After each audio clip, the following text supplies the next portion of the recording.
Hey everyone, and welcome to another deep dive. Today, we're going back to the roots of Bitcoin. We're going to be looking at this really cool YouTube documentary. It's like the story of how this whole digital gold rush started, but it's also got this whole fight for online freedom vibe going on. Plus, there's the mystery surrounding Bitcoin's creator. It's a wild ride, so buckle up. It's amazing how Bitcoin came out of this almost underground group of cypherpunks. These were people who were really serious about privacy and freedom online. They weren't just techies. They had this vision. Yeah, they saw how the internet, which was supposed to be this open and free space, was starting to be controlled more and more by governments and big companies, and they weren't having it. Right. They believed that using cryptography, basically secret codes, could protect privacy and fight back against all that surveillance. And they actually walked the walk. They built the tools to make their vision a reality. And one of the big names in this movement was Eric Hughes. He wrote a Cypherpunks manifesto. And there's this awesome quote in it. He says, "Privacy is necessary for an open society in the electronic age." Powerful stuff. It shows they really understood that being free online means controlling your own information. Exactly. And that desire for control extended to money. They'd been trying to figure out digital cash for a long time. Imagine a currency that's totally separate from banks and governments, secure and decentralized. That was the dream. But it wasn't easy. If you think back to the early internet, remember all the hype about online shopping and virtual worlds? Turns out creating a digital economy that actually worked was way harder than anyone expected. For sure. There were a ton of technical hurdles to overcome, like the double spending problem. Imagine being able to copy digital money and spend it over and over. Early attempts at digital cash couldn't solve that problem reliably. That is until Bitcoin came along. And here's where things get mysterious. We've got to talk about Satoshi Nakamoto, the creator of Bitcoin, whose true identity is still a secret. It takes a lot of brains and courage to invent something like digital cash, let alone do it anonymously. And the timing of Bitcoin's white paper release is like something out of a movie. October 31st, 2008, right in the middle of the global financial crisis. Wow. Almost like a big screw you to the traditional banking system. Totally. And Satoshi didn't hold back on their distrust of those institutions. In the white paper, they wrote, "With Bitcoin, we remove that needed element of trust." They were talking about the trust we're forced to put in banks.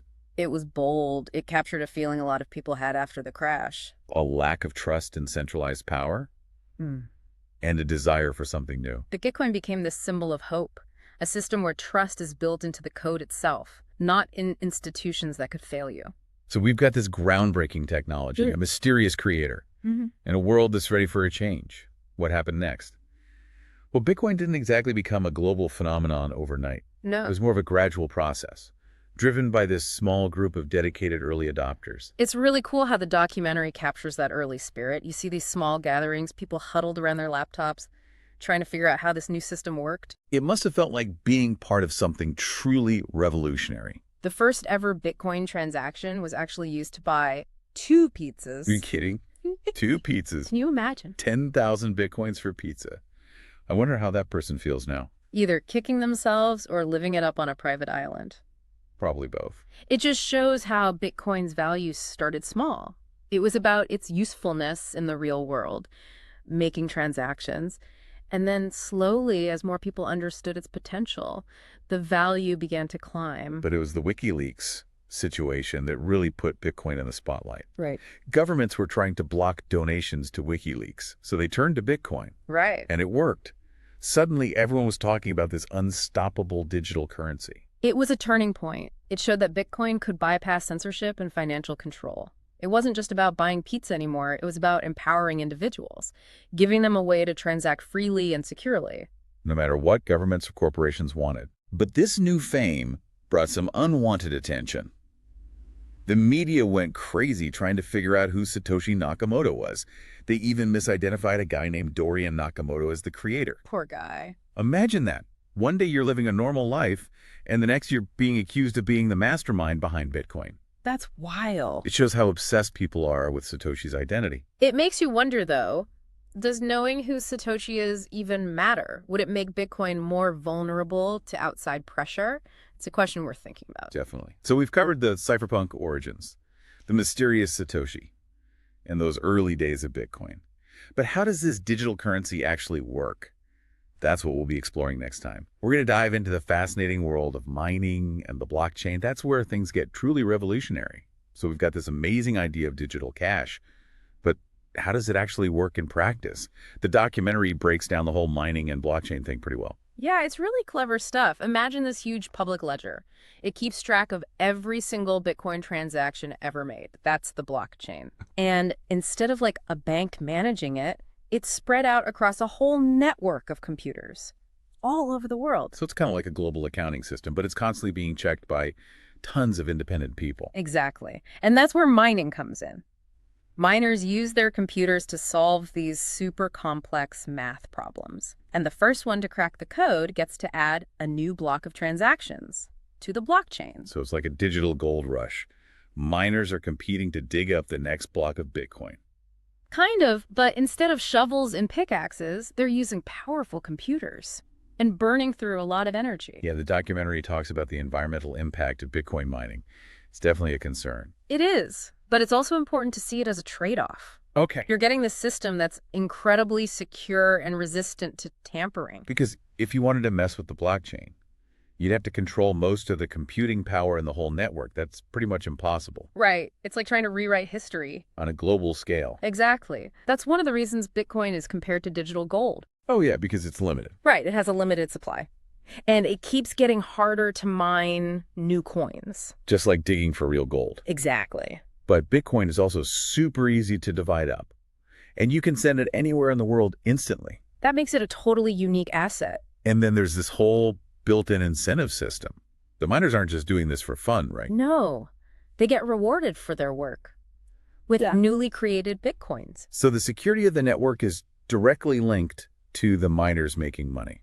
It's a self-sustaining system. Everyone's got skin in the game. It's a brilliant design. It really is. It's created this whole new industry. Mining operations. Hardware manufacturers, financial services. All built around this digital currency. And the documentary shows how Bitcoin went from this niche experiment to a major player in the global financial system. But as Bitcoin gets bigger, it's attracting more attention from governments. Oh yeah, governments are scrambling to figure out how to regulate it. It's like this clash between the decentralized nature of Bitcoin and the centralized power of governments. It's a tough balance. They want to prevent crime, protect consumers. But too much regulation could stifle innovation. And undermine the whole point of Bitcoin. It's going to be interesting to see how this all plays out. Definitely the future of Bitcoin is still being written, and its impact on the world is just beginning.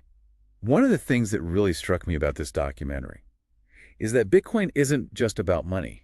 It's about power. Yeah, it totally disrupts the traditional power structures of finance. Like, it gives individuals more control over their own money. They can make transactions without needing a bank. Right, and it can help resist censorship and surveillance. It's pretty empowering. It is. But the documentary also talks about the potential downsides. Like, what if Bitcoin is used for illegal stuff? Like money laundering. Yeah, or funding criminal activity. That's definitely a risk. Bitcoin's anonymity and decentralized nature can be attractive to criminals. But isn't that true of any kind of currency? Exactly. Cash has been used for illegal activities for ages. And no one's saying we should get rid of cash. So it's about finding the right balance. How do we make the most of these new technologies while minimizing the risks? That's the big question. It'll take a combination of smart regulations and responsible innovation. We need to put safeguards in place, but without crushing the creativity and entrepreneurial spirit of the crypto world. Absolutely. The documentary also touches on the whole altcoin phenomenon, all these other cryptocurrencies that have popped up. Some of them are trying to address the issues we've been talking about. Like privacy concerns and energy consumption. It's a constantly evolving landscape. It seems like there's always something new happening in the world of crypto. That's the beauty of open source technology. People are always building on it, improving it, adapting it to new challenges. It's exciting. It really is. And who knows, maybe one day we'll finally find out who Satoshi Nakamoto really is. Yeah. Can you imagine if Bitcoin's creator just suddenly came forward? Oh man, that would be huge. Front page news everywhere. It's also possible, though, that Satoshi's anonymity is part of what makes Bitcoin so successful. Because there's no single leader. Right. No one to target or pressure. It makes Bitcoin more resilient. And even more mysterious. Kind of like a digital Robin Hood. Fighting for financial freedom. From the shadows. I like that. The documentary ends with this powerful call to action. It encourages everyone to learn about Bitcoin and get involved in shaping its future. It's a message that resonated with me. Me too. This technology has the potential to change everything. How we think about money. And power. So what does all this mean for you, the listener? It means you have a choice.